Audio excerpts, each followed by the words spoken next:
एक नगर के राजा ने यह घोषणा करवा दी कि कल जब मेरे महल का मुख्य दरवाज़ा खोला जाएगा, तब जिस व्यक्ति ने जिस वस्तु को हाथ लगा दिया वह वस्तु उसकी हो जाएगी।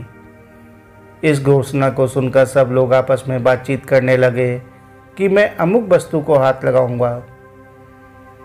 कुछ लोग कहने लगे मैं तो स्वर्ण को हाथ लगाऊंगा, कुछ लोग कहने लगे मैं कीमती जेवरात को हाथ लगाऊंगा। कुछ लोग घोड़ों के शौकीन थे और कहने लगे मैं तो घोड़ों को हाथ लगाऊंगा।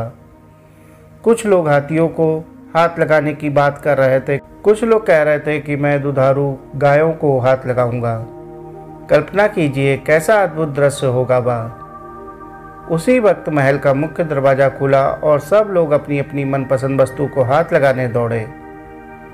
सबको इस बात की जल्दी थी कि पहले मैं अपनी मनपसंद वस्तु को हाथ लगा दूं, ताकि वह वस्तु हमेशा के लिए मेरी हो जाए। और सबके मन में यह भी डर था कि कहीं मुझसे पहले कोई दूसरा मेरी मनपसंद वस्तु को हाथ ना लगा दे। राजा अपने सिंहासन पर बैठा सबको देख रहा था और अपने आसपास हो रही भगदौड़ को देखकर मुस्कुरा रहा था।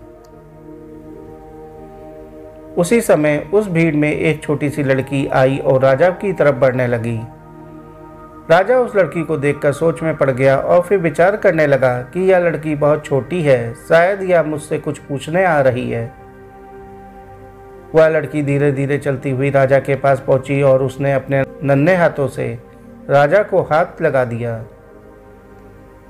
राजा को हाथ लगाते ही राजा उस लड़की का हो गया और राजा की प्रत्येक वस्तु भी उस लड़की की हो गई।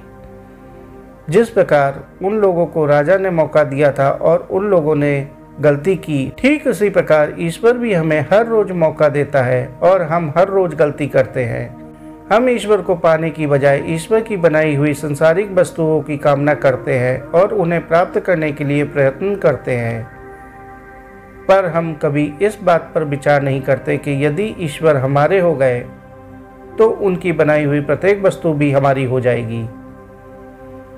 ईश्वर को चाहना और ईश्वर से चाहना दोनों में बहुत अंतर होता है। साथियों, कहानी को आखिर तक सुनने के लिए आपका बहुत बहुत शुक्रिया। कहानी अच्छी लगी हो तो कहानी को लाइक और चैनल को सब्सक्राइब कर लीजिए। धन्यवाद।